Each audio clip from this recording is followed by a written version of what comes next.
बोलो राधे राधे।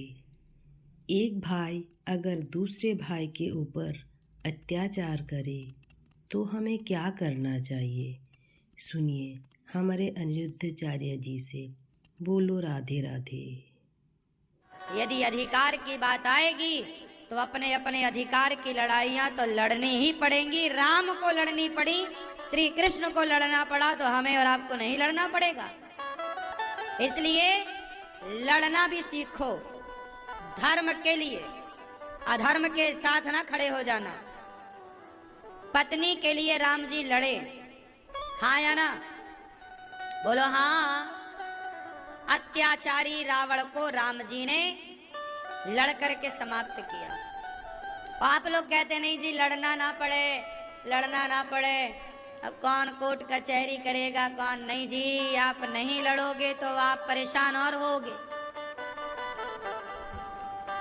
इसलिए आपको अपने अधिकार की लड़ाइयां, कई बार लोग अपने अधिकार के लिए यदि पांडव ना लड़ते तो क्या पांडवों को राजी मर्जी से कौरव कुछ देने को तैयार थे?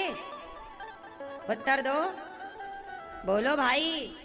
क्या 5 गांव देने को तैयार थे पांडवों को? कौरव 5 गांव मांगा था ना भगवान श्री कृष्ण ने, 5 गांव दे दो। क्या बोला दुर्योधन? मैं सुई की नोक बराबर नहीं दूंगा। फिर क्या किया पांडवों ने? लड़ कर के लिया। क्या राजी मर्जी से काम हो रहा था? उत्तर दो।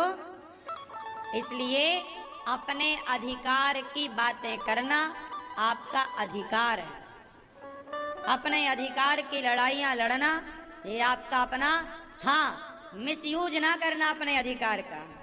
ऐसा ना हो कि तुम बेईमानी, तुम दूसरे की संपत्ति कब्जा करने के लिए लड़ने लग जाओ, तुम दूसरे को परेशान करने के लिए लड़ने लग जाओ।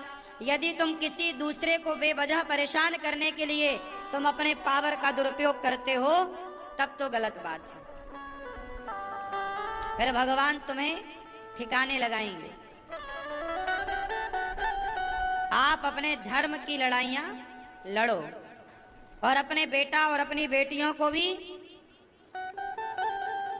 तलवार चलाना, लाठी चलाना, अपनी रक्षा के लिए सिखाओ। क्यों जी?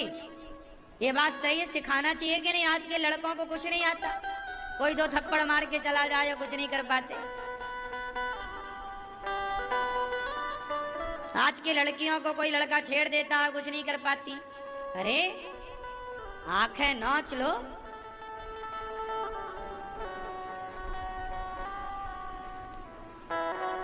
क्यों मेरी माँ, झांसी की रानी बनो।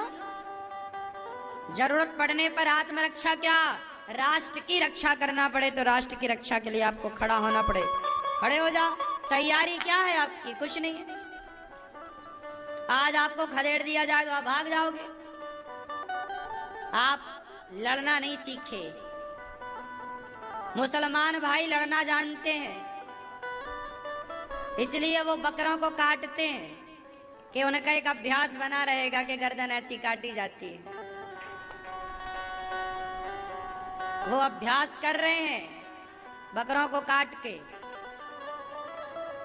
हम ये नहीं कहते कि तुम भी किसी का गला काटो, लेकिन कम से कम आप कल को यदि बांग्लादेश की तरह खदेड़े गए, कल को यदि पाकिस्तान की तरह खदेड़े गए, कल को यदि कश्मीर की तरह खदेड़े गए, तो बताओ भैया फिर कहाँ जाओगे?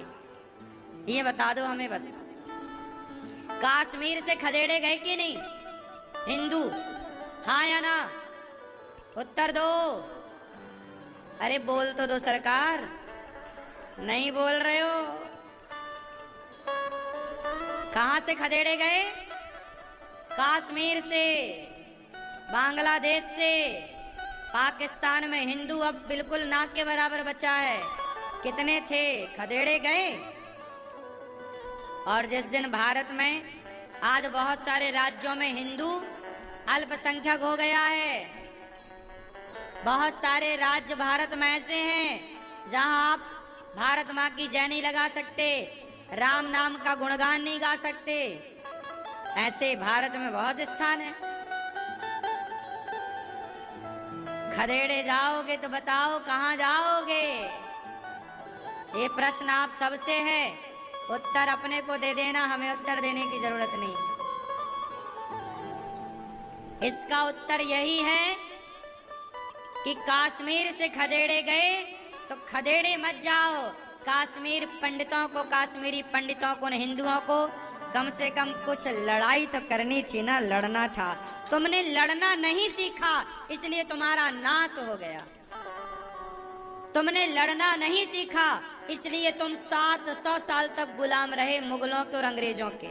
काश लड़ना जानते तो औरंगजेब इतना अत्याचार ना कर पाता, मंदिर ना तोड़ते। इतने हिंदुओं के होते हुए मंदिर तोड़े गए भारत के। ये आज भी ज्ञान वापी का और आज भी मथुरा का विवाद आपके आगे है, हाँ या ना? मंदिर तोड़े गए। क्यों तोड़े गए? क्योंकि हिंदुओं ने लड़ना छोड़ दिया। अरे कौन लड़े, कौन लड़े, कौन लड़े? किससे लड़ो? ना लड़ो तो मरो। फिर लड़ो या मरो, लड़ो या फिर तीसरा ऑप्शन क्या है? भागो। कहां जाओगे? कौन बैठा है तुम्हें रोटी देने के लिए? पाकिस्तानियों को, बांग्लादेशियों को तो हिंदुस्तान में पनाह मिल जाती है, जगह मिल जाती है, पर हिंदुस्तान से खदेड़ो जाओगे तो कहां जाओगे? श्रीलंका। श्रीलंका के खुद के हाथ में कटोरा है। कहां जाओगे? पाकिस्तान। वो तुम्हें देखेंगे। कहां जाओगे बताओ? इसलिए अपने को शक्तिशाली बनाओ। जंगल में वही टिकता है जो, बोलो, 2 चीजें होनी चाहिए टिकने के लिए। पहला शक्तिशाली और दूसरा संगठन। और जो संगठित है वही शक्तिशाली है, ये याद रखो।